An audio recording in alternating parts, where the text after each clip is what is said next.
Bonsoir à tous et à toutes. Très heureux de vous retrouver de nouveau cette semaine. Je vous rappelle qu'on est dans la synagogue d'Anguin, donc on se trouve au 47 rue Malville. Et donc voilà, on se souhaite de se retrouver nombreux très prochainement dans cette synagogue pour pouvoir se donner ce cours comme on a l'habitude de le faire, mais cette fois-ci avec beaucoup plus de monde. On va dédier bien sûr les cours, le cours en particulier pour la Refoua Shelema de tous les malades d'Israël et en particulier de Sarah Bat Naomi, également de Chana Bat Kota, de Avram ben Emily Boudboul, également pour Léa Bat Shoshana, Léa Bat Dina et bien sûr tous les malades d'Israël. Voilà. Donc en fait la paracha que nous allons traiter, celle de Shelach Lecha. C'est marqué dans la Torah ici, il va y d'abord Hachem el Moshe les morts. A dit Hachem à Moshe, Shelach Lecha Anashim. Envoie pour toi des hommes. Veyatou et Teretz Kenaan. Ils vont explorer le pays de Kenaan. Asher ani noten l'Evnei Israël, que je donne aux enfants d'Israël. Ish echad le maté avotav tishlachu. Chaque homme, vous enverrez. Kol nasi bahem.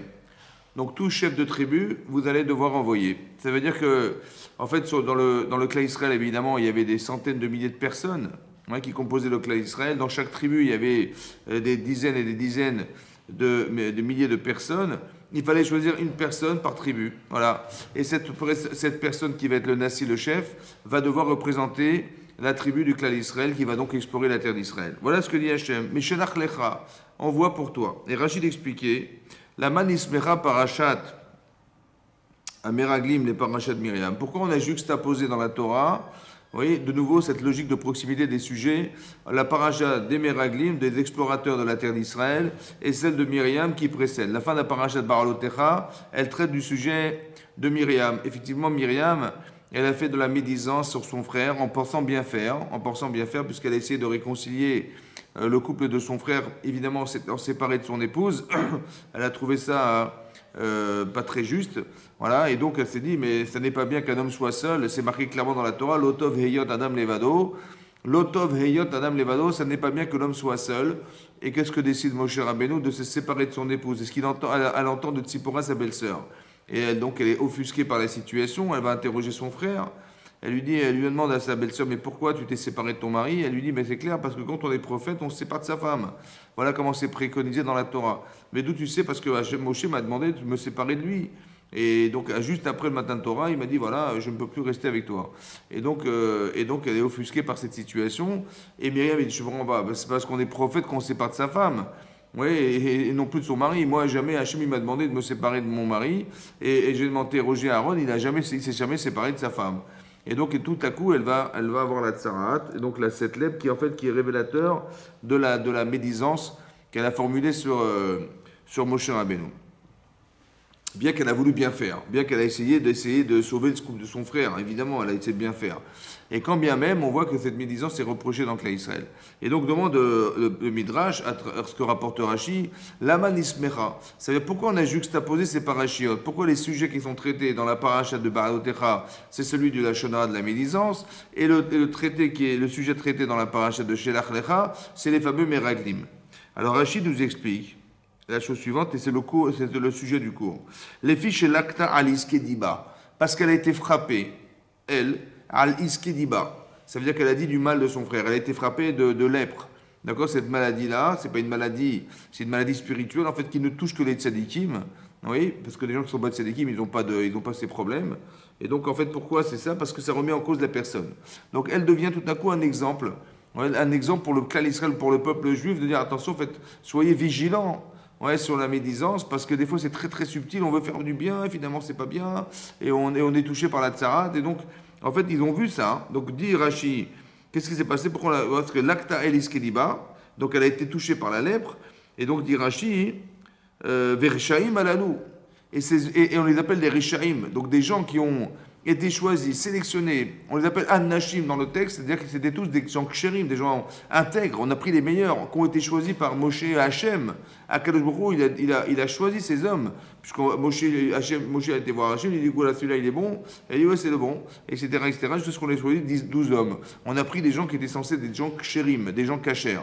On a du mal à comprendre comment c'est possible que ces gens-là, ils soient appelés Réchaim dans le texte de Rashi, que Rashi rapporte au nom du Midrash. Réchaim sont des mécréants. Comment ça des mécréants? Pourquoi ils sont mécréants? Tout à coup, ils deviennent des mécréants. Alors Rachid explique, parce que Raoult Velolakro Moussar, ils ont vu ce qu'elle a subi. Ils n'ont pas tiré de Moussar, d'enseignement. Voilà. Ça voudrait dire qu'on nous invite, dans la Torah, à comprendre une chose comme ça. Vous savez que d'être croyant, c'est pas seulement de croire qu'Hachem existe. Ouais, je suis croyant, voilà, je sais, voilà, j'ai démontré scientifiquement que c'est trop beau, la Terre est trop belle, les éléments qui nous composent sont extraordinaires, les lois naturelles, elles sont trop bien pensées. Donc, c'est trop intelligent. Je suis désolé, c'est trop intelligent. Donc, c'est évidemment que si c'est intelligent, c'est qu'il y a un penseur, c'est un penseur, il y a un créateur. Ok. Donc, on a démontré que Dieu existe. Pas d'accord. Et alors? Et alors que Dieu existe, alors quoi? Je dis, bah oui, bah attention, quand j'ai besoin de lui, je fais appel à lui. Je sais qu'un jour, on est jugé tous les ans à Rosh Hashanah, il faut faire attention à sa vie. Je sais qu'à la fin de ma vie, il faut que j'arrive au Olam Haba. Ok, Razak, et alors? Mais tous les jours, c'est quoi tous les jours? Mais c'est tous les jours je fais la prière, tous les jours je fais des brachot, tous les jours je fais des mitzvot, tous les jours je. Oui, mais on parle pas de ça. Hein. On parle de Hachem. Ça, c'est ce que tu lui dois. Ok. Mais lui, comment il existe pour toi? Alors il faut savoir que d'avoir confiance en Dieu et de savoir qu'il existe, c'est de savoir qu'Hachem, il n'a pas d'autre manifestation de s'exprimer qu'à travers des événements que nous allons vivre. D'accord? Ça veut dire qu'il faut être capable d'être intelligent et de décrypter un petit peu ce qui se passe.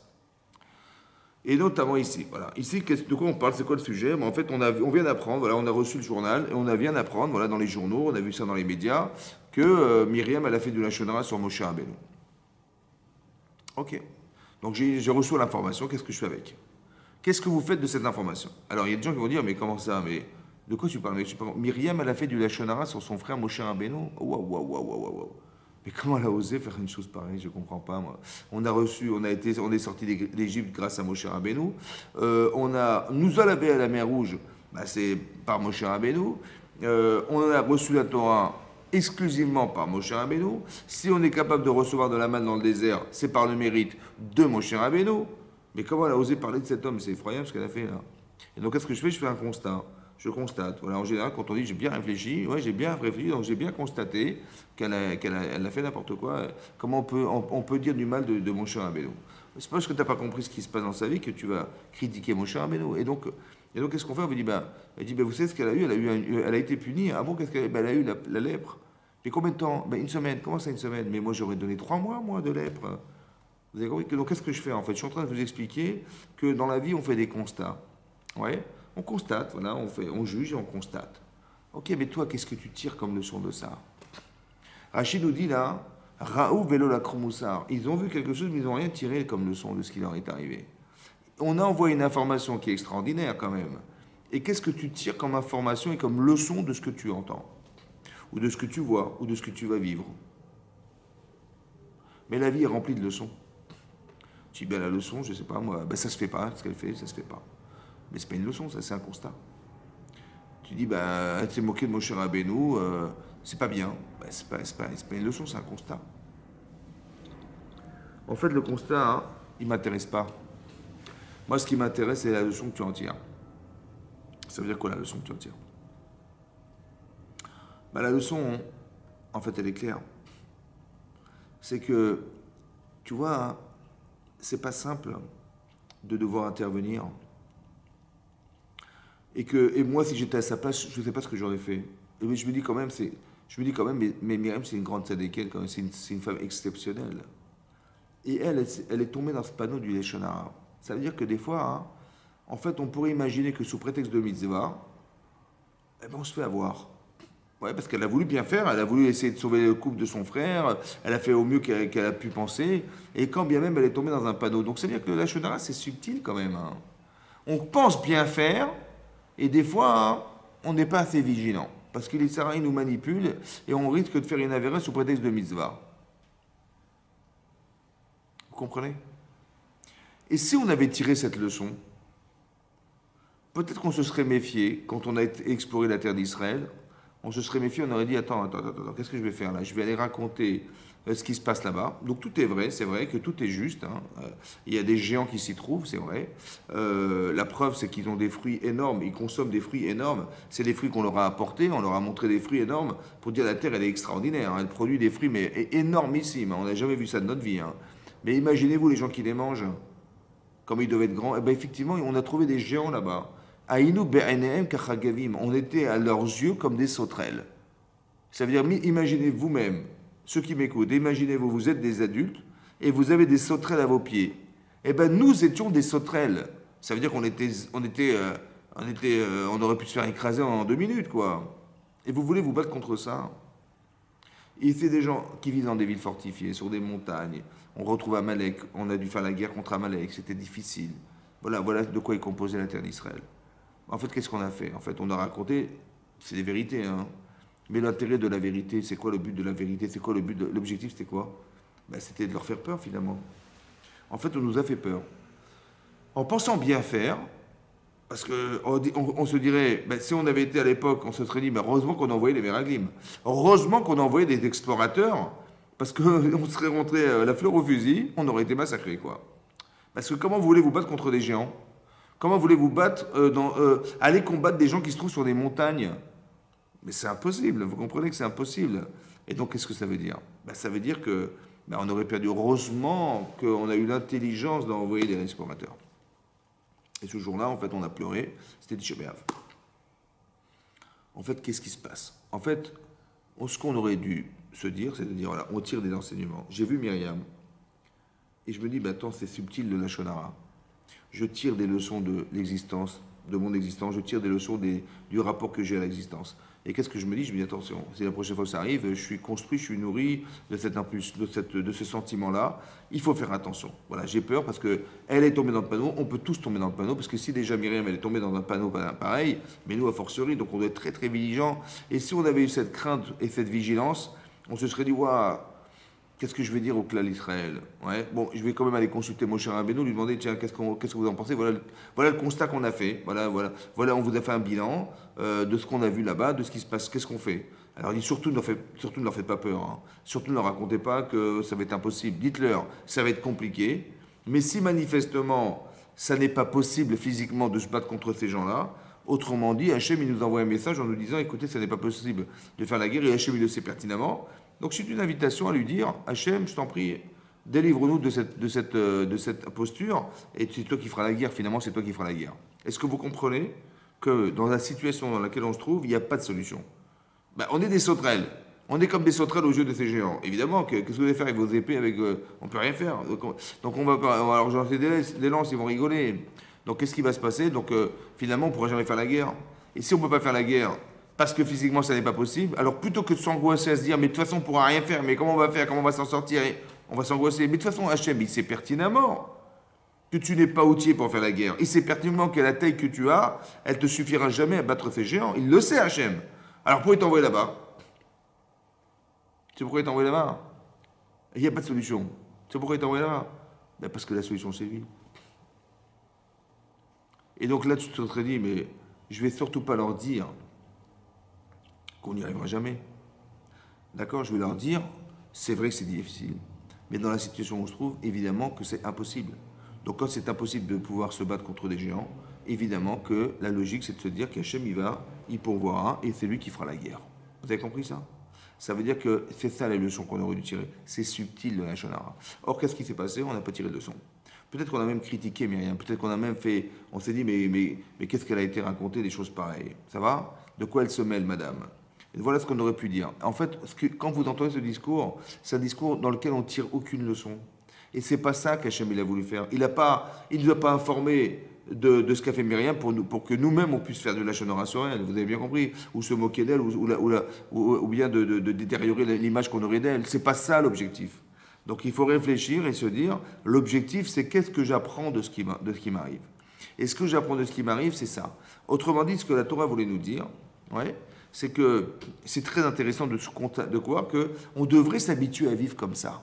C'est-à-dire qu'on devrait s'habituer à se dire, mais quel enseignement je peux tirer de ce que j'entends? Quel enseignement je peux tirer, quelle leçon je peux tirer de la vie qui m'entoure?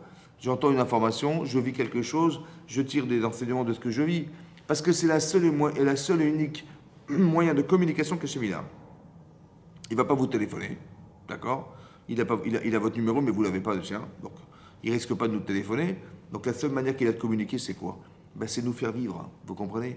À travers ce que vous allez voir, à travers ce que vous allez traverser, à travers ce que vous allez vivre, vous allez comprendre quelque chose.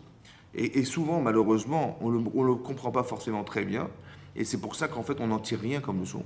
Ou bien on est des gens qui ne sont pas capables de pouvoir tirer des leçons de l'existence parce qu'on ne nous a pas appris à regarder cette manière, de savoir qu'Hachem, il est bon, et que ce qui m'arrive, en vérité, ça doit pouvoir se traduire de façon positive. Vous avez compris? Comme si Hachem, il voulait nous dire quelque chose comme ça. Écoutez bien. Bizarrement, il y a eu l'expérience de Myriam. D'accord? Cette expérience-là, bon voilà, on a entendu, elle a fait ça. Ok. Et juste après, on nous demande d'explorer la Terre. Imaginez-vous que si on avait tiré les leçons de ce qu'on avait compris de l'expérience de Myriam, on se serait dit, waouh, c'est subtil la Shonara, il faut faire attention. Et qu'on avait fait attention, effectivement, après qu'on soit revenu de l'exploitation de la terre d'Israël, l'exploration de la terre d'Israël, on avait dit, écoutez, c'est vrai que c'est dangereux, c'est vrai que ça paraît impossible, mais Hachem y pourvoira, on s'en sortira. N'ayez pas peur, un peu comme on dit qu'allait téléphoner Yehoshua Benoun, ils ont dit, écoutez, c'est vrai que c'est difficile, mais n'ayez pas peur, on va s'arranger, Hachem va s'arranger, il va nous faire... Et là, il va nous montrer qu'il existe. Là, il va nous montrer qu'il existe. Si on avait fait ça, on avait tiré l'enseignement de Myriam, eh ben on serait rentré en Israël. Et Hachem aurait fait la guerre. Et on aurait gagné la guerre. Et qu'est-ce qu'il y a alors? Ben alors Moshe Rabbeinu serait rentré, on serait tous restés vivants, non pas dans le désert, mais en Israël. Et voilà, ça serait fini, voilà la fin des temps. C'était la fin des temps.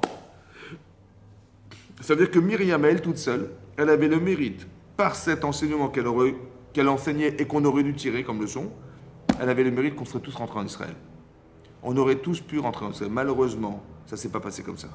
Parce qu'on n'a pas été capable d'avoir l'élasticité mentale de se rendre compte de ce qui nous arrive et de tirer des leçons de ce qui nous arrive. Ça veut dire que c'est fondamental. Mais dans la leçon, comme si Hachem il avait préparé le terrain pour qu'on puisse être nourri de cette information et l'utiliser pour éviter le problème de demain qui est de faire du Lachon Hora sur la terre d'Israël. Hachem il est Makdim Refoua la Maka, c'est-à-dire qu'il amène un remède avant la problématique. La problématique, c'est qu'on risque d'être, on est fragile. On est fragile. Maintenant, qui est-ce qui le sait qu'on est fragile? Qui sait qu'on est fragile dans la médisance? Eh bien, c'est Hachem qui le sait. Et comme il le sait, qu'est-ce qu'il a fait? Pour nous prévenir de ce problème, il a fait que la formation qu'on a su, qui était le Lachon Hara qu'avait fait Myriam sur son frère, qui a un problème personnel avec lui, mais quand bien même, bizarrement, ça sort dehors et ça se sait de tout le monde, bizarrement, on a dû l'attendre pendant une semaine pour espérer voyager et partir de l'endroit où on se trouvait, mais on ne pouvait pas voyager tant qu'elle était lépreuse.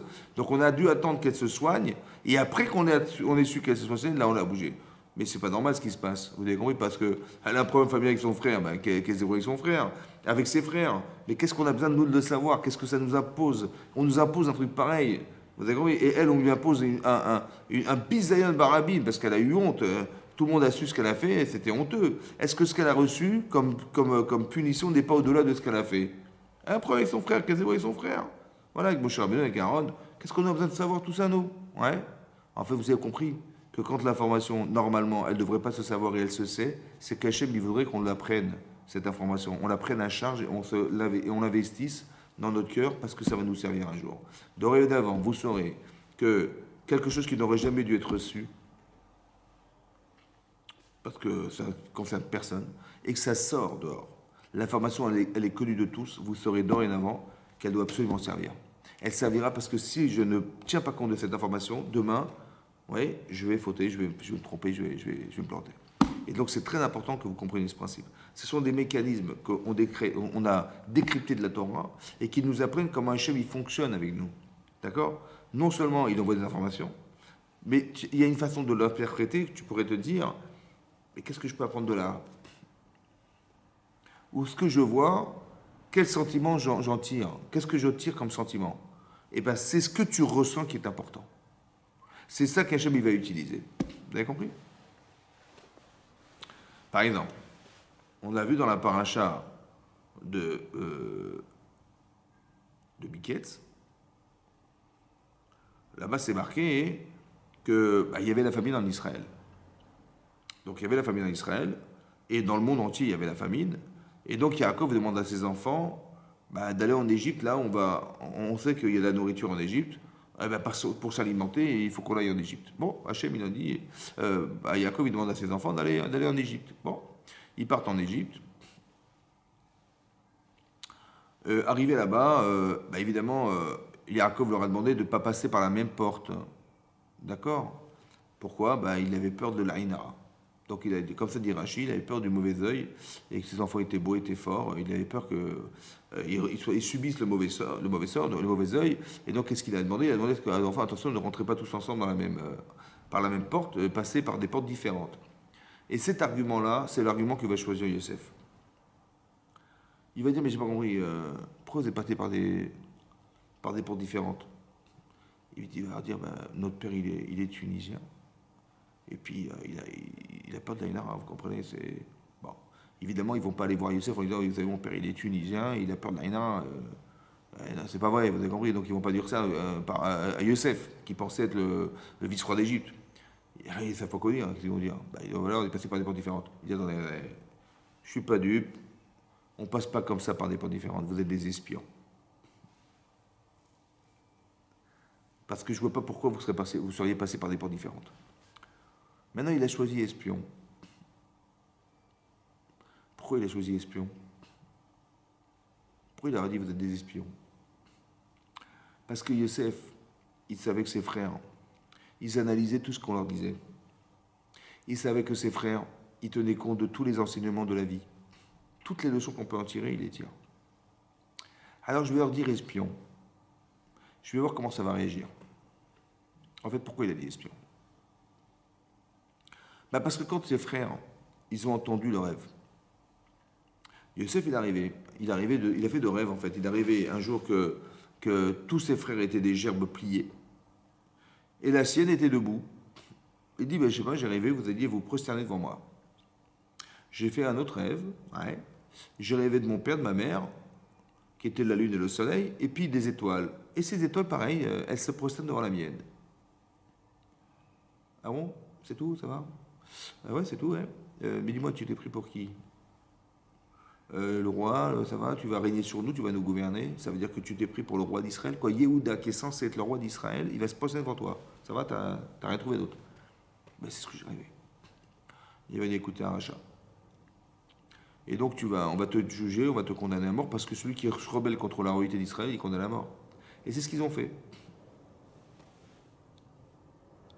Mais non, Yosef, il leur a dit, vous êtes des espions.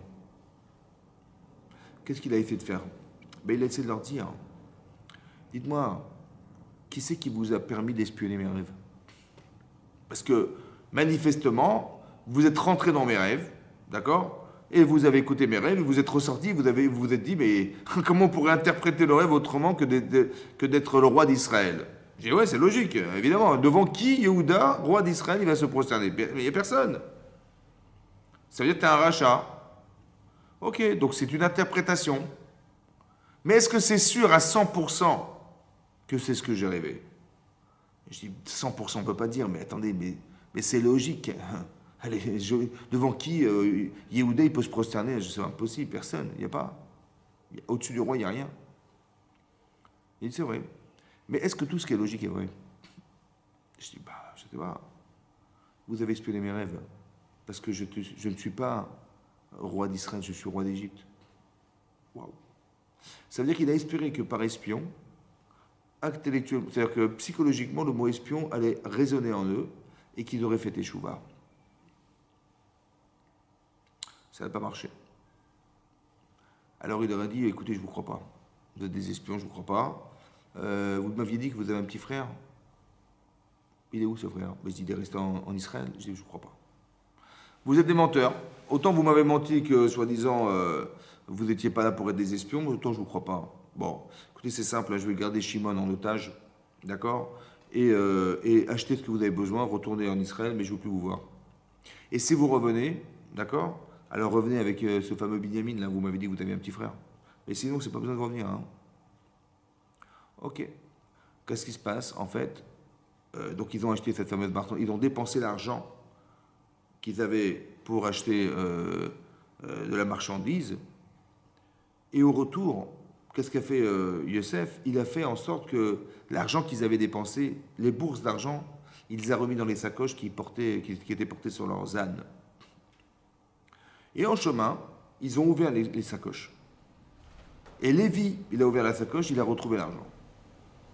Il a dit waouh, Hachemi Manachno, on est des fauteurs.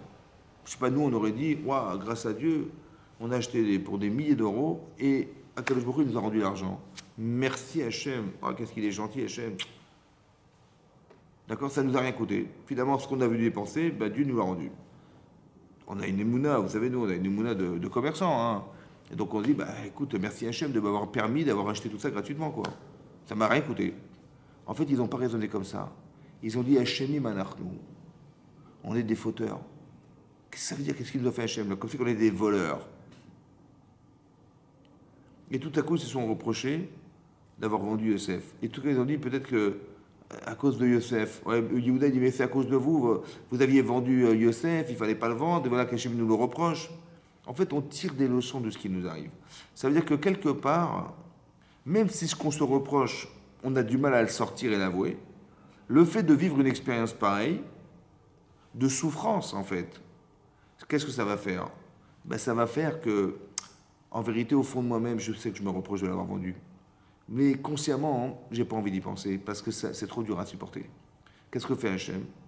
Il fait que, voilà, on retrouve les sacoches, les bourses d'argent dans les sacoches. Mais si on nous attrape en flagrant délit d'avoir volé, ben on va être vendu Éved. Et quand je pense Éved, ben je pense à Youssef. Et là, je me reproche d'avoir vendu Youssef. C'est-à-dire que qu'est-ce que fait Hachem? En vérité, il crée des situations qui sont des révélateurs d'une défaillance interne, qui va être rétablie consciemment parce que j'ai vécu une expérience qui me fait dire que. Mais tout encore faut-il que la personne ait les capacités à l'accepter autant que de le comprendre. Vous comprenez? Ils ont dit Shemi Malachnou, on est fauteurs. Plus tard, quand ils vont revenir avec Binyamin, et que Yosef il va s'arranger pour que la coupe de Yosef elle soit retrouvée dans la sacoche de Binyamin, ben, on sait bien que Binyamin c'est pas un voleur. On sait bien qu'on est tous des sadikim. Bon, si vous aviez été à l'époque, vous étiez tous les frères de Binyamin et vous avez su que Binyamin il avait volé la coupe, vous aurez fait comme ça. Voler la coupe, lui il va voler la coupe, d'accord? Donc en vérité, c'est un coup monté. On a très bien compris, parce que quand on est un voleur en Égypte, ben on dit esclave. On a très bien compris, c'est un coup monté. Écoutez, on va porter plainte, on va tout casser. D'accord? Et donc on va s'entourer d'avocats. Écoutez, je suis désolé, Binyamin n'a rien volé. Ils n'ont jamais dit ça. Qu'est-ce qu'ils ont dit? Ils ont dit Elohim matza et avon avadecha. Dieu il a trouvé la faute de tes serviteurs, on va devenir Eved. On va devenir des esclaves tous. Nous et le voleur. Et Yosef il dit non, je suis désolé, je vous garde Binyamin, mais vous pouvez rentrer chez vous. Et pourquoi ils ont dit on est des voleurs? Pourquoi ils ont dit pardon, on est des esclaves? Ben, ils ont dit on est des esclaves parce qu'en fait, je sais mon problème. C'est ce qu'il m'a dit Hachem. Il m'a dit mais comment tu as osé vendre Yosef esclave? C'est vrai, je reconnais. Et donc je vais devenir un esclave. Pourquoi? Parce que manifestement, je ne souffre pas de l'être. C'est pour ça que je me suis permis de vendre mon frère. Mais si en vérité, au fond, tu avais ressenti ça, tu avais vécu ça, est-ce que tu l'aurais vendu esclave? Non. Donc c'est-à-dire qu'Hachem il dit, bah, pour que tu répares ton problème, il faut que tu le vives. Parce que tant que tu ne l'as pas vécu, tu ne peux pas le ressentir. Et tant que tu ne peux pas le ressentir, tu peux reformuler un jour cette même erreur. Vous avez compris comment ça marche? On tire de leçons de notre existence. J'apprends à vivre avec Hachem. Pas que je vais me rebeller contre les éléments existants, alors qu'en vérité, tout ça c'est une manipulation qu'Hachem il a créée autour de moi pour me faire savoir que voilà, j'ai un souci. À la différence, c'est que eux, ils ont précédé le Mida Kenegen Mida. Ça veut dire que Hachem, il nous envoie des expériences qui sont exactement, en fait, qui vont combler des manques. Les leçons qu'on tire de la vie, ce sont des choses qui sont en vérité révélées par Hachem. À travers ce que nous vivons, on sait que ça vient remplir un manque, une carence, une défaillance. Vous avez compris? Ici, par exemple, ils ont dit on a eu tort de vendre Yosef esclave. C'est pour ça qu'en vérité, ça s'est passé comme ça. Binyamin a été capturé, etc. Vous comprenez ce que je veux dire? Donc en vérité, Hachem, en fait, ce qu'on pourrait croire être un problème, on aurait pu penser que c'est un problème. Ben oui, parce que quand je vois Binyamin, comment dire, condamné à être un voleur, j'aurais dit mais c'est un problème. C'est pas normal ce qui se passe. Vous comprenez ou pas? C'est pas normal ce qui se passe. Et donc je me dis mais qu'est-ce qu'ils nous veulent là? Ils veulent nous envoyer quoi? Ils veulent nous rendre tous esclaves, c'est pas normal. Et on se serait rebellé. En fait, je vis un problème. En fait, non, tu vis pas un problème, tu vis une solution. Pardon? Oui, oui. Ce que tu vis là, c'est la solution à ton problème. Mais quel problème? Parce que tu as vendu Yosef esclave. Et donc, ce que Hachem il t'envoie, c'est pas pour te punir et te faire souffrir. C'est pour te faire prendre conscience de l'erreur que tu as eue de le rendre esclave. On va te rendre esclave. Vous avez compris ce que je veux dire? C'est ça que ça veut dire. C'est-à-dire qu'Hachem, il crée des situations qui, pour nous, pourraient être des problèmes, alors qu'en vérité, sont des solutions. Essayez de comprendre ce que je vous dis. Que ce que vous vivez, ce sont des leçons de solutions à nos problèmes. Quand je vois Myriam faire du Lachon Hara et que j'apprends cette information, pourquoi c'est moi qui l'ai vu? Pourquoi c'est moi qui l'ai su? Hachem dit, écoute, tu es fragile. Essaie de travailler sur ce que tu sais. De qui? Bah de elle. Ça t'a touché ou pas? Si tu t'es moqué d'elle, c'est que tu as occulté le fait qu'on te l'ait montré. Parce qu'on ne te l'a pas montré pour te moquer d'elle. On ne te l'a pas montré pour faire des constats sur les autres. On te l'a montré pour que tu réfléchisses. Pourquoi tu l'as vu? Qu'est-ce que ça veut dire chez toi? Est-ce que tu n'as pas une fragilité à ce niveau-là? Et quand tu vois ça, tu dis, la pauvre, mais une sadéquette comme Myriam, mais comment elle a pu tomber là-dedans? Oh, la pauvre. Eh bien, je vais faire attention dorénavant. Parce que je connais ses valeurs, je sais ce qu'elle est capable de faire, je sais ce qu'elle est capable d'être. Mais si déjà elle est tombée dans ce Lachon Hara, ça veut dire qu'il faut être le Sarah, il est très très malin. Il faut faire très attention. Je tire des enseignements de ça et je dis, bon, la prochaine fois, je serai vigilante. Je serai vigilant, je ferai attention. J'ai tiré une leçon de ça. Et maintenant, quand il m'arrivera la situation qui va être une référence pour moi de l'enseignement que j'ai tiré d'elle, alors je vais pouvoir m'en sortir. Et là, je dirais merci à Hachem de m'avoir appris ça. Seulement, qu'est-ce qu'on fait en général? On fait l'inverse. Le Yetzer Hara, il voudrait nous faire croire que c'est une chose qu'on n'a pas besoin de savoir. Vous comprenez? Et le Rachid nous explique que les Meraglim, ils ont vu ça, ils n'ont pas tiré de leçon de ça. Et c'est parce qu'ils n'ont pas tiré de leçon de ça qu'ils ont fauté plus tard et ils ont fait la faute des Meraglim. Mais en vérité, ça veut dire autrement dit qu'Hachem, il a pensé une chose comme ça. Je vais faire savoir cette information. Je vais faire savoir qu'elle a fait du Lachon Hara, que tout le monde puisse savoir. Que tout le clan Israël aura su qu'il faut faire très attention au Lachon Hara. Et qu'est-ce qui se passe en fait? Pour éviter quoi? Pour éviter ça. Mais non, il n'y a pas une personne qui a eu le réflexe de dire, mais attendez, j'ai pas compris, mais qu'est-ce que vous avez tiré comme enseignement de Myriam? Pas une personne qui est venue dire au Meraglim, mais vous n'avez pas honte? Vous n'avez pas honte de nous faire croire qu'on ne va pas s'en sortir? Il n'y a pas une personne qui a tiré un enseignement de ça? Qu'est-ce qui est plus grave? D'avoir fait la faute du veau d'or ou d'avoir accepté ce que les Meraglim ils ont dit? Qu'est-ce qui est plus grave? D'avoir fait la faute du veau d'or ou d'avoir accepté ce que les Meraglim ont dit? Ben, quand on y réfléchit, la faute du veau d'or, elle a été pardonnée, puisqu'on a reçu la Torah à Kippour. Par contre, la faute du veau d'or, la faute des Meraglim, elle n'a pas été pardonnée. Hein. Cette génération est morte dans le désert. Finalement, on aurait dû rester 1 an dans le désert. Ben, ça a été prolongé. Hein. Pourquoi? Parce que tous les gens qui ont participé à ce qu'avaient organisé les Meraglim sont tous morts en Israël, sont tous morts dans le désert. Et c'est la génération suivante qui a pu rentrer en Israël. Autrement dit, la faute du veau d'or est moins pire que la faute d'avoir accepté ce que les Meraglim ont dit. Moins pire. C'est incroyable. Moins pire. Pourquoi? Parce que on t'apprend des leçons dans la vie. Alors utilise-les. Accepte-les. Et l'humilité d'apprendre que voilà ce qu'Hachem il a voulu t'apprendre, c'est extraordinaire. Vous comprenez? Mais on n'a pas cette culture. Parce que la Emouna, hein, pour nous, c'est quelque chose qui est dans les livres. Et pas forcément, hein, ou dans l'esprit. Vous avez compris? On croit en Dieu, voilà. Mais en vérité, d'en croire en Dieu, c'est de savoir que tout ce qui t'arrive est Mina Shamaim. Que croire en Dieu, c'est de savoir que tout ce qui t'arrive, en vérité, a été réfléchi. Tout ce qui t'arrive a été réfléchi. Tout ce que tu vois a été pensé. Tout ce que tu ressens a été provoqué. Toutes les épreuves que tu vis, en vérité, tu rencontres telle personne, tu vois par telle personne, il t'arrive telle chose dans ta vie, c'est que des enseignements. Il faut avoir la capacité de se dire que dorénavant, je le réfléchis en enseignement et pas en constatation ou en quoi que ce soit. C'est pas ça l'intérêt. L'intérêt, c'est que tu apprends de là quelque chose. Le mida keneged mida, c'est fondamental. Ça veut dire que la seule manière qu'Hachem il avait de montrer qu'il existe, c'est ça. Mais il le fait pour le bien. Mida keneged mida, mesure pour mesure. La leçon, elle est simple. Oui. Par exemple, c'est marqué dans la Torah, dans la paracha d'Aïchev, que Yosef, il avait dit du mal de ses frères. D'accord? Dibatam Bra el Aviem. Il a raconté tout ce qu'il voyait de mal chez ses frères. Il leur a raconté. Lesquels les frères? Les frères de Léa, les enfants de Léa.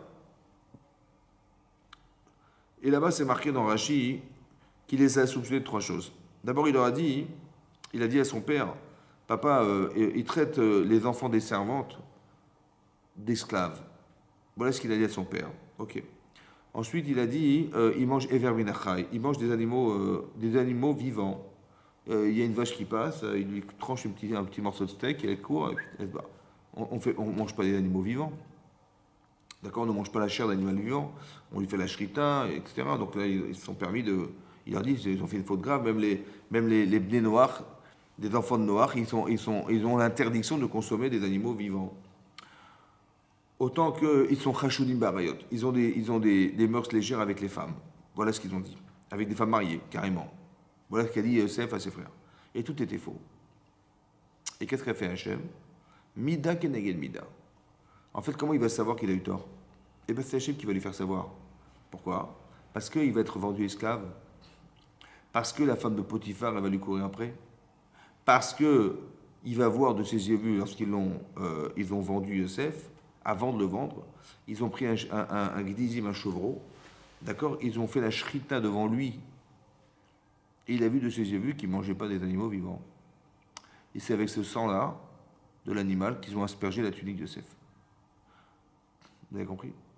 Ça veut dire qu'est-ce qu'il a vu en fait? Ce qu'il a vu, il a vu la shrita. Bon, d'être vendu évêque, c'est douloureux. Hein. D'avoir un Yetzirah des femmes, c'est très difficile. Donc il a dû souffrir de ça. Mais de voir qu'ils ont fait la shrita devant lui, bon, vous avez compris? Qu'est-ce que la Torah voulait nous dire? Comme ça explique le Raphaël Shmulevitz, qui était le Rosh Kiva de Mir, il a dit, en fait, le mesure pour mesure qui est marqué dans la Torah, c'est une source d'information. Il a su qu'il s'était trompé. Simplement de l'avouer. Tu vois, je me suis trompé, j'avais cru que... Et Hachem, il m'a montré clairement que c'était faux. J'avais cru que mes frères, ils se moquaient des frères des servantes. En vérité, il faut que tu deviennes un esclave. Aussi pour que tu mesures ce que tu as pensé d'eux. Tu as pensé vraiment qu'ils se moquaient d'eux. Tu pensais vraiment que tes frères, ils ont traité les autres d'esclaves. Mais tu sais ce que veut dire être un esclave? Alors, à la mesure de ce que tu sais, non. Alors, je vais t'apprendre à vivre. Et c'est que comme ça que tu auras la conscience de ce que tu as pu imaginer des autres. Mida keneged mida. Autant que il pense que ses frères, ils ont des rapports un peu légers avec les femmes. Mais il dit, mais comment tu as osé penser une chose pareille? Alors on va te faire vivre l'expérience pour que tu aies la conscience de ce qui t'a manqué. Comme si que vous avez compris que ce qui est arrivé à Yosef n'est pas là pour le punir. C'est pas une flagellation. C'est une situation qui est difficile, mais qui est un enseignement de vie qui nous apprend à combler des vides. Manifestement, il avait un problème avec le Hachonara, Yosef. Manifestement, comment on veut dire, il avait un souci avec le rapport aux femmes. Manifestement, il avait un souci avec le fait de maltraiter les Havadim. Peut-être parce qu'il avait une sorte de fierté qui peut-être arrivait à un niveau d'orgueil. Et puis il n'arrive pas à se soumettre. Il n'arrive pas à se soumettre. Ouais, c'est ce que lui ont reproché ses frères. Il dit, mais tu t'es pris pour qui? Tu voulais régner sur nous, tu voulais gouverner? Il est tellement passionné de ce qu'il va être. Il est tellement fier des capacités qu'il a, mentales, intellectuelles, physiques qu'il a, qu'il se sent au-dessus de tout. Le problème, c'est que tu ne peux pas être un roi, tu ne peux pas être un dominant si tu n'as pas l'humilité de ta personne. Vous avez compris ou pas? C'est pour ça qu'Hachem aussi, il l'a rendu Éved. Pourquoi? Parce que qu'est-ce que va faire un Éved? Il va travailler pour les autres. Mais lui, il ne peut pas être fier d'être un Éved. Vous avez compris? Il peut dire, ouais, vous savez, je suis un métier, je suis un esclave. Ah ouais, Hadak. Par contre, tu peux faire de toi quelque chose. Hachem, ce qu'il voulait, Hachem, à travers le fait d'être vendu esclave pour Yosef, c'est lui dire, écoute, tu as une capacité extraordinaire. C'est dommage qu'elle rayonne et qu'elle dérange. Alors, ce qu'on va faire, c'est que tu vas devenir un esclave. Ça veut dire que tu vas t'exploiter, tu vas être exploité, mais tu vas t'exploiter toi-même parce que tu vas utiliser tes capacités, mais sans te vanter d'être. C'est ça aussi. C'est des leçons de vie, ça. Autant qu'il va arriver avec la femme de Potiphar, c'est pareil. Il va avoir grande épreuve, une grande épreuve, et il va être capable de se sortir de là, mais il va apprendre ici que il faut faire attention, il faut être vigilant. Ouais, ne dis pas des autres que. Donc ça veut dire qu'en fait, ce qui lui est arrivé est un problème pour lui, parce que d'être vendu esclave, comment dire, se retrouver en dehors de la famille, c'était un vrai problème. Mais vous avez compris que c'était une solution. Parce que tant qu'il est dans la famille de Yaakov, il pose problème en fait. Parce que ses frères, ils ne peuvent pas vivre avec lui, c'est pas possible. Donc Hachem, il a pensé que la meilleure des solutions, c'est de partir. Donc lui, il va mal le vivre, ça peut mal le vivre. Le Yitzhak, tu vois, Hachem, il t'aime pas, il t'a abandonné, il t'a fait quitter la Torah de ton père, voilà ce qui t'est arrivé. Tu peux le vivre comme quelque chose qui est effroyable. Tu peux mal le vivre. Mais c'est faux, tout ça c'est faux. Tout ce qu'a fait Hachem, c'est pour le bien de Yosef. Parce que manifestement, dans son caractère, il a une incapacité à se gérer. Alors Hachem, il fait que tu vas te retrouver en dehors de ta famille, tu vas devoir te débrouiller seul, tu vas te retrouver avec la femme de Potiphar, tu vas te retrouver en prison pendant 10 ans, tu vas voir le Saramashkim Sarofim, et finalement, ils ne vont pas te sauver. Mais en vérité, tout ça, c'est pour quoi faire? Ben, pour un petit peu écraser, entre guillemets, la faculté que Yosef il a d'être lui-même. Et lorsqu'il va arriver devant Paro, parce qu'Hachem, il n'a aucun problème de sortir Yosef de prison, lui, il pensait qu'il a eu la chance de rencontrer le ministre des boissons. Il a dit, bah, c'est bon, je me frotte les mains, je vais sortir de prison dans 3 jours. Quoi. En fait, c'est pas ça qu'Hachem voulait. Il veut que tu aies confiance en lui à 100%. Alors, quand tu seras arrivé à ce niveau-là, au bout de 13 ans, parce qu'il est parti 1 an chez Potiphar, 10 ans en prison, plus 2 ans, ça fait 12 ans, ça fait 13 ans. 13 ans en tout et pour tout.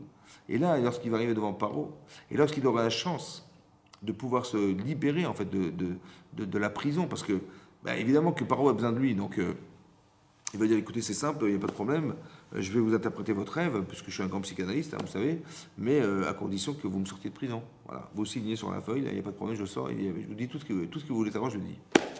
Mais c'est pas ça qu'il a fait. Il s'est pas mis en avant. Il a dit vous savez c'est pas moi qui interprète les rêves, c'est Hachem. C'est ça qu'on attendait de lui. Mais comment il est devenu cet homme capable de dire mais c'est pas moi? Il a l'occasion unique de sortir de prison. Il est face à Paro, face à face. Il peut négocier sa sortie de prison. Et vous savez ce qu'il a dit? Il a dit c'est pas moi, c'est Hachem. Ça veut dire que la différence entre Yosef il y a 13 ans et maintenant, mais elle n'a rien à voir. Et qui c'est qui l'a transformé? Qu'est-ce qui a fait qu'il était capable de dire vous savez, Bilal Hanaï, c'est pas moi, c'est Hachem. Mais qu'est-ce qui a pu faire ça? Ben, c'est le fait d'être passé par toutes ces étapes de sa vie en fait. Il a traversé des situations de vie qui l'ont amené à devenir cet homme. Ça veut dire qu'il a perdu ou il a gagné. C'est pas forcément plaisant ce qu'il a vécu, mais ce qu'il a gagné d'être, c'est extraordinaire. Vous comprenez ce que je veux dire? Arrêtez de critiquer ce qui vous arrive. Arrêtez de vous plaindre de ce qui vous arrive. Essayez de comprendre que tout ça a été pensé pour le bien. Ça veut dire que je devrais réfléchir en me disant ce que je vis n'est pas forcément clair ou plaisant, c'est vrai, mais je sais ce que je deviens. Et ce qui compte, c'est pas ce que vous vivez, c'est ce que vous devenez. Vous comprenez ça? Ce qui compte, ce n'est pas ce que vous vivez, mais ce que vous devenez. Et ce que vous devenez, c'est des personnes qui vont atteindre un niveau d'humilité comme Youssef, ou qui vont tirer des leçons de ce que j'ai vu autour de moi. J'ai vu Myriam qui a fait du lachon arabe, ça m'a transformé. Vous avez compris? Autant que si vous écoutez un cours, l'objectif du cours, c'est pas de savoir, c'est d'être transformé par un cours. Vous écoutez la Torah, elle est novatrice d'évolution. Vous êtes capable d'être des personnes qui sont capables d'apprendre, de réfléchir, de tirer des leçons, de tirer des leçons de vie avec. Je veux dire, ben, dorénavant, moi je ne pensais pas que la Shona c'était grave. Mais quand j'ai étudié le Chafetz Chaim, j'ai vu, oh là là, mais ça m'a changé ma vie. Parce que maintenant, je suis capable d'avoir un rapport positif avec les gens, puisque je vais arrêter de critiquer. Je vais essayer de voir au contraire les points positifs des personnes. Donc je vais m'apprendre et m'éduquer à voir le bien des autres. Plutôt que d'être toujours dans une spirale anxiogène, de tout le temps dire du mal des gens autour de moi. D'accord? Moi, je pensais que c'est comme ça qu'on vivait. On pouvait avoir des valeurs etc. Mais la fierté de soi, c'est d'écraser les autres. La vie, c'est une compétition, vous comprenez? On se bagarre et il faut gagner. Donc, on va écraser les gens. Comme des gens d'entreprise, ils sont prêts à descendre leurs collègues pour avoir leur poste. Vous avez compris? Mais c'est comme ça qu'il faut se battre dans la vie. J'ai compris, mais si tu vis comme ça, mais c'est insupportable. Et toi, tu aurais aimé qu'on te fasse ça? Je dis, ah non, alors pourquoi tu l'as fait? Vous avez compris? Ah non, bah non. Ah non, faut pas faire ce coup-là. Il faut être intelligent pour le faire avant l'autre, mais il faut jamais le subir. Ah d'accord, ah, ça c'est la règle. Ah super. Ah super, d'accord. C'est normal ça? Non, il faut apprendre des leçons. Vous avez compris? On apprend des leçons de l'histoire. Qu'est-ce qui s'est passé avant? Pourquoi le Beth Amikdash a été détruit? D'accord? Les deux Beth Amikdash, on dit, bah oui, historiquement, c'est simple. Hein. C'est très simple. Vous allez voir des livres d'histoire, ils vont vous raconter que Nebuchadnezzar, qui était l'empereur de Perse, il est venu, il a fait la guerre en Israël, il a détruit Beth Amikdash. Ouais. Autant que les Romains, beaucoup plus tard, ils sont venus, il avait un gouverneur d'armée qui était Titus, et lui, il a tout brisé. Voilà, il a détruit les deux Beth Amikdash. Voilà. Chazak ou Baloch. Mais dans les Chazat, c'est pas marqué comme ça. En fait, on se fiche de comment on a perdu le Beth Amikdash. Ce qui nous intéresse, c'est pourquoi on l'a perdu. Alors, l'Agmara, elle dit, parce qu'on faisait 3 Averot. Avodazara, Gilo Yarayus Fichodamim. Le deuxième, parce qu'on ne se supportait pas. Sinatrinam. Il n'y avait pas d'amitié, il n'y avait pas de fraternité, il n'y avait pas de lien entre les personnes. Ah bon, je ne savais pas que quand on se séparait des gens, ça détruisait le Beth Amikdash. Ah ben, c'est comme ça. Mais j'ai pas compris la logique. Mais la logique, elle est simple, elle est spirituelle. Parce que si on ne se supporte pas les uns les autres, donc on est des individus, mais le peuple juif n'est pas présent. Il y a des gens, il y a des juifs, hein. Ah oui, il y a des juifs. Mais où est-ce qu'il est le peuple? Ben, le peuple, il va se composer d'individus qui sont ensemble. C'est quand vous voulez faire une prière, ben, il faut qu'il y ait minyan. Mais minyan, il faut 10 personnes. Mais quoi 10 personnes? Oui, mais 10 personnes qui vont dans le même sens, qui prient dans la même direction, ils sont unis. Mais il faut qu'on soit unis. Or, si on est dissocié, parce qu'on ne se supporte pas, donc il n'y a pas de peuple juif.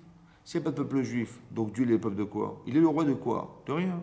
Donc s'il est le roi de rien, à quoi il sert le Beth Amikdash? Il sert à rien. Vous avez compris? Moi, je croyais qu'on avait un problème conflictuel économique, politique avec l'Iran, avec Rome. Ouais, c'est ce que j'ai pensé au début, hein. Mais pas du tout. Les Chachamim, ils ont une autre vision, une autre façon de voir. Il faudrait qu'on s'habitue à réfléchir comme eux. Arrêter de juger et de faire des estimations de ce qui arrive. Non, quelle leçon tu tires, toi? Tu te rends compte que la dissociation des êtres, ça casse la spiritualité dans le monde. Tu te rends compte que de prendre la femme de l'autre, c'est très grave. De le tuer, c'est très grave. De lui prendre son argent, c'est très grave. Autant de se passer d'Hachem, c'est très grave. Ce sont des piliers fondamentaux de l'existence de l'existence du monde. Piliers fondamentaux. Donc tu apprends des choses ici. Tu apprends que quand tu te sépares des gens, ben, tu te sépares de toi-même. Parce que qu'est-ce que tu peux faire sans les autres? Vous avez compris? Quand Yosef il raconte son rêve, au final il est seul. Mais l'objectif c'est pas que tu sois seul. Vous avez compris? Et cette humilité-là, elle va lui permettre à pouvoir analyser sa vie autant que d'analyser celle de ses frères. Que quand ils vont revenir ensuite, oui, il va leur dire finalement, il va avouer qu'il est Yosef. Et il va leur dire, vous savez tout ce que vous avez pensé le mal, hein, mais Hachem il l'a transformé en bien. Parce que finalement, il a fait que je me retrouve en Égypte. Mais vous aviez fait ça hein, pour me détruire. Et Hachem, il a fait, enfin, il s'est arrangé pour que je me retrouve là. Et c'est moi qui vais vous nourrir et nourrir toute la population égyptienne autant que la population mondiale. Voilà, c'était ça l'objectif d'Hachem. Mais il ne s'est pas énervé. Il n'a pas, châtié ses frères. Il n'a pas mis en prison. Il n'a pas. Mais d'où vient cette humilité-là? Eh ben, c'est les épreuves qu'il a dû subir qui l'ont amené à ça. Vous comprenez? Eh ben, c'est ce que nous vivons. Des fois, on vit des situations qui sont en vérité des solutions à des problèmes internes qui soient soit conscients, soit inconscients. Donc Hachem, il s'arrange toujours pour arriver à ce qu'on se bonifie à travers ce qu'on va vivre. Pour ça que je vous explique, arrêtez de voir ce que vous vivez, essayez de comprendre ce que vous devenez. Qu'est-ce que je suis devenu? Voilà, j'ai vécu une expérience, qu'est-ce que je suis devenu? Je sais pas, imaginez-vous, je sais pas moi, imaginez-vous quelqu'un, il a un bébé de 3 mois, qui a une bronchiolite et qui étouffe. Bon. Alors, ils ne savent pas quoi faire. C'est un jeune couple, bon, ils appellent le SAMU, ils arrivent en vitesse, et ils disent, mais votre enfant, il est tout vert, hein, tout bleu, tout violet. Il faut vite courir à l'hôpital, en urgence. Il faut extraire il faut lui libérer les poumons. Il fait, ah oui, oui, allez, courez, courez. Et il court, il court, il court. Ils arrivent à l'hôpital, et on leur dit, vous savez, il est mal en point, votre enfant. Il dit, ah bon, et la maman, elle pleure, il vous lit des télim toute la nuit, et il passe la nuit à l'hôpital. Bon, le matin, hein, la fièvre a baissé, et finalement, il s'en est sorti. Mais non. La veille, il était bien, le bébé. Le lendemain, il était bien. Et pendant 24 heures, c'était une catastrophe. Qu'est-ce qu'on tire comme leçon? Je sais, je sais rien, moi. Qu'est-ce qu'on tire comme leçon?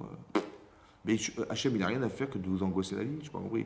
Le pauvre, il a un bébé de 3 mois, qu'est-ce qu'il a? Hachem, il n'a rien à faire que de le mettre dans, de mettre les parents dans une situation pareille. Quelle leçon on tire de là? En fait, la leçon, c'est que je ne sais pas combien j'aime mes enfants. Je ne sais pas. Si je vous demande combien vous aimez vos enfants, je dis ben, je les aime. Combien? Je ne sais pas, j'aime. Mais combien? Je ne sais pas. Alors, vous savez ce que fait Hachem? Pour certaines personnes en particulier, il a fait que cet enfant, il a eu la bronchiolite. Maintenant, madame, elle a pleuré à l'hôpital. Mais pourquoi elle a pleuré? Parce qu'elle tient à son enfant. Et son père, il était comme un fou, il lisait des télim. Mais pourquoi il a lu des télim comme un fou? Parce qu'il tient à cet enfant. Ah, il tient à cet enfant. Maintenant que tu t'en es sorti, tu sais combien tu l'aimes? Je dis, bah oui, j'ai pleuré. J'ai pleuré pour le retrouver. Ben, c'est ça qu'Hachem voulait. Il voulait que tu aies l'intensité la plus grande de l'amour que tu as de tes enfants. Pourquoi? Parce que cet enfant-là, il a besoin de cet amour. Lequel? Celui que tu as ressenti quand tu as pleuré d'avoir imaginé que Hachem t'allait le perdre. Vous avez compris ça? C'est ça qu'Hachem voulait. Et nous, quand je dis, alors il ne me parle pas d'hôpitaux, parce que l'hôpital, ça me rappelle les mauvais souvenirs, laisse tomber. Je ne veux même pas en entendre parler. Vous avez compris ça? C'est-à-dire que plutôt que de tirer des leçons de ce qui nous arrive, on est dans le traumatisme de ce qui nous arrive. On va déduire le cours pour la réfoua shelema de Evi Perla Chaya Bat Lori Mazal. Et donc vous comprenez ça, vous comprenez qu'il faut arrêter de... Parce que les gens qui vivent des situations pareilles, en fait, on a l'impression qu'Hachem, il nous fait souffrir. Mais c'est pas ça qu'Hachem, il voulait. Il voulait qu'on traverse des expériences qui vont nous transformer. Le Yetzer Hara, il va les utiliser contre nous. Et Hachem, et malheureusement, si je tiens ce raisonnement, j'apprends à ce que... Essayez de comprendre, qu'est-ce que vous êtes devenu? Ben, je suis devenu quelqu'un qui a aimé mon enfant à fond. Combien? Ben, j'ai pleuré, j'ai eu peur, j'ai pleuré.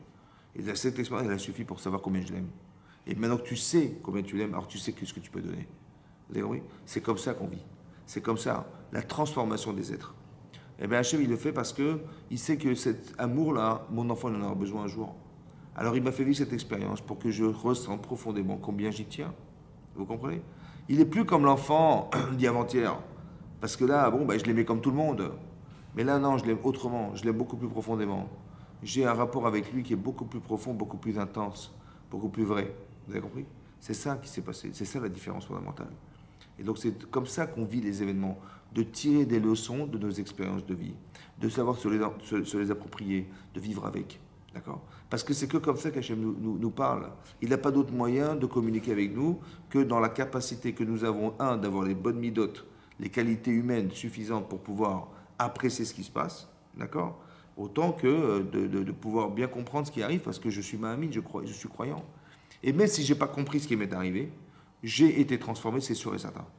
C'est sûr et certain. Vous avez compris? Même si Yosef, il n'a pas compris à quoi ça servait qu'il était en prison, ça l'a forcément transformé. Mais maintenant qu'il est différent, parce qu'il a l'humilité et la confiance en Dieu qu'il a atteinte en priant tous les jours pendant 10 ans dans la prison, c'est sûr qu'il a un rapport différent. Vous avez compris? C'est sûr, c'est sûr. Et donc c'est ça qu'on doit vivre. C'est-à-dire autant vous vivez des bonheurs, mais c'est extraordinaire, vous êtes transformé par le bonheur, autant quand il nous arrive quelque chose de moins agréable, on est forcément transformé.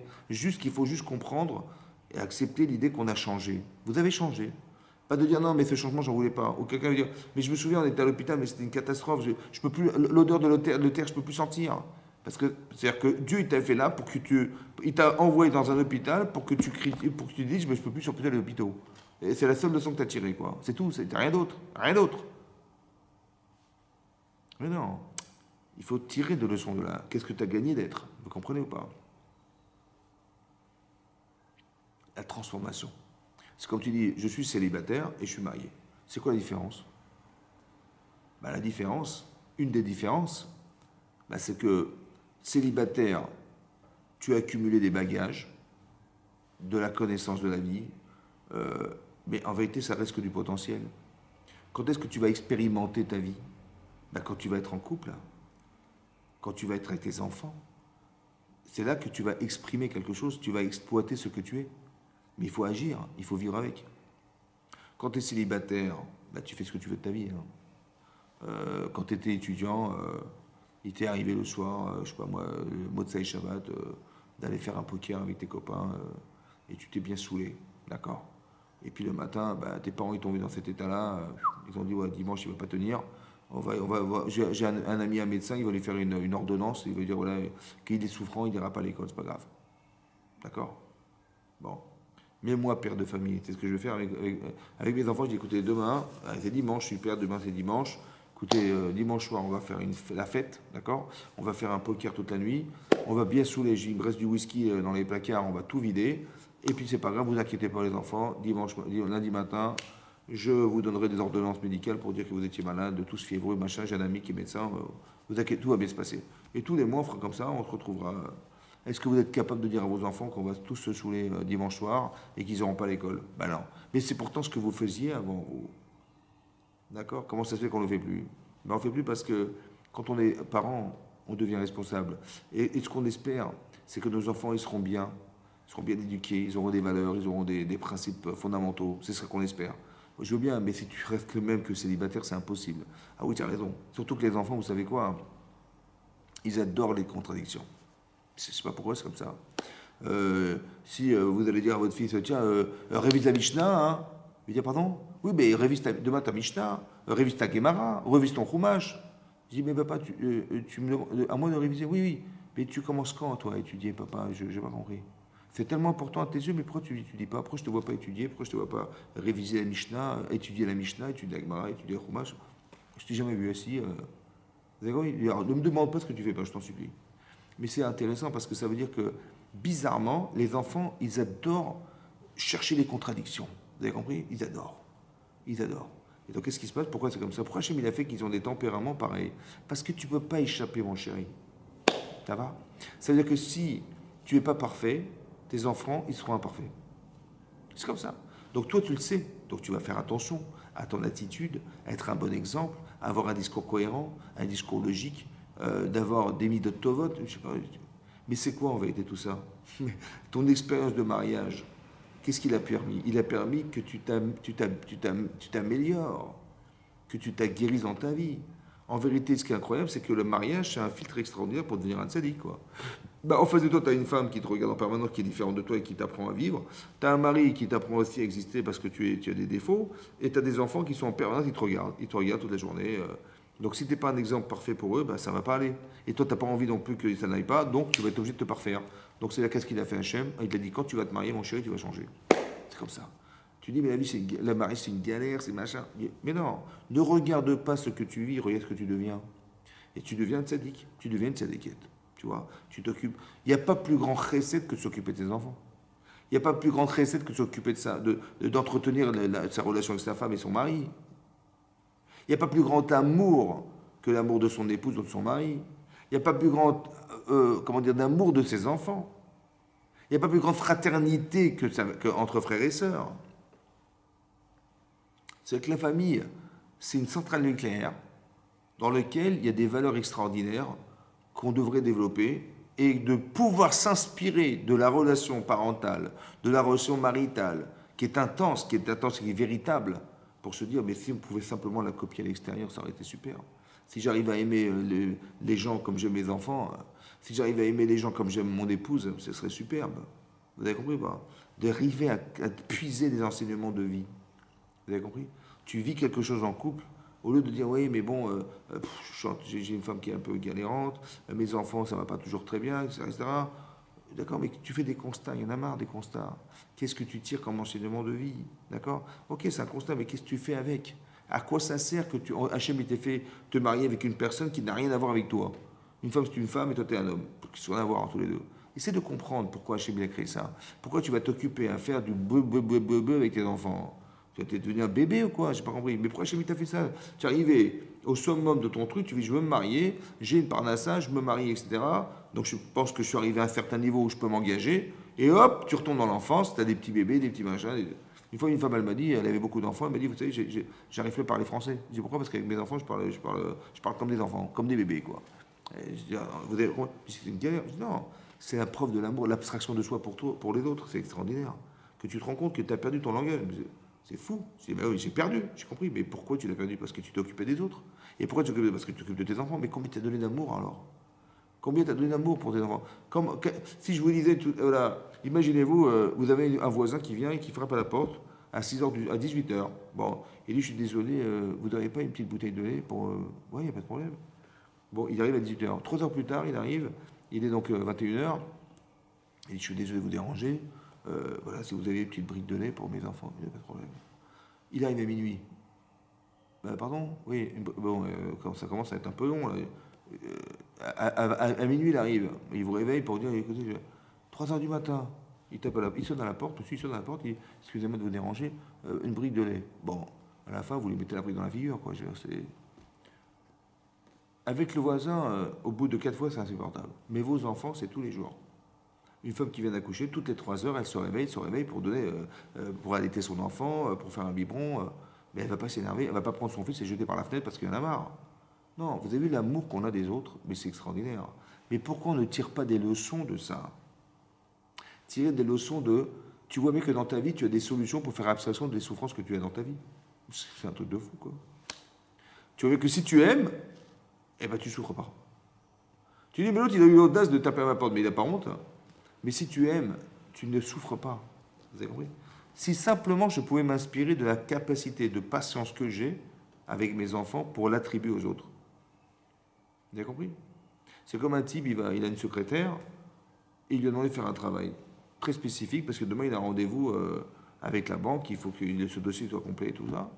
Qu'est-ce qui se passe? Elle lui fait le dossier, le matin il arrive pour consulter son dossier, il voit qu'elle a fait n'importe quoi. Et il va rater son crédit de 100 000 euros à cause d'elle parce qu'elle ne sait pas faire. Et non seulement elle a raté, non seulement je la paye, en plus c'est moi qui vais refaire le dossier. Et je vais m'énerver. Ah, je vais dire là, c'est trop là, c'est trop. Bon. Je lui dis, pourquoi tu t'énerves? Je dis, mais comment ça je m'énerve? Parce qu'elle m'a raté le contrat, parce qu'elle me fait n'importe quoi, c'est là. J'ai dit, compris. Tu sais ce que tu vas faire? Je dis, en plus, je suis caractériel, vous comprenez, moi, je ne tiens pas en place, moi, je m'énerve. Il n'y a pas de problème. C'est ce que tu fais? Tu prends la photo de ta grand-mère, d'accord? Et tu le colles sur la tête de ta secrétaire. D'accord? Si c'était ta grand-mère, c'était ta secrétaire, qu'est-ce que tu aurais fait? Tu dis, mamie, quand même, tu aurais pu faire attention, mamie, tu vois, parce que là, il y avait quand même un budget de 100 000 euros, quand même, mamie. Ouais? Bon. Alors, bon, allez, ça va, c'est pas grave, je vais m'arranger. Tout à coup, avec mamie, tu te calmes. Mais avec la secrétaire, tu vas t'énerver. Mais c'est deux femmes. J'ai compris, mais ma grand-mère, c'est quand même pas c'est ma secrétaire. J'ai compris. Mais pourquoi? C'est quoi la différence? Ma grand-mère, je l'adore. Mais parce que j'adore pour ce qu'elle représente. Si simplement tu pouvais imaginer la valeur que représente l'être humain, la valeur de respect de l'autre, est-ce que tu ne te serais pas calmé? Oui. Apprends des leçons de l'art. Tire des leçons de ce que tu sais. Tu sais que ta grand-mère t'aurait jamais osé faire ça. Mais pourquoi? Parce que tu sais mettre des éléments qui vont être justifiant le respect que tu as de ta grand-mère. Tu sais, il y a plein d'éléments qui composent ta grand-mère dans ta tête qui font que ça justifie le respect que tu lui dois. Et là, tu vas te calmer. Et bien, c'est pareil. Simplement, tu ne l'as pas fait chez elle. Tu ne l'as pas fait chez ta femme. Tu ne l'as pas fait chez tes enfants. Et tu ne l'as pas fait chez tes voisins.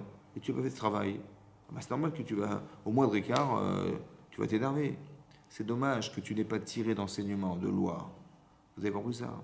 C'est ça.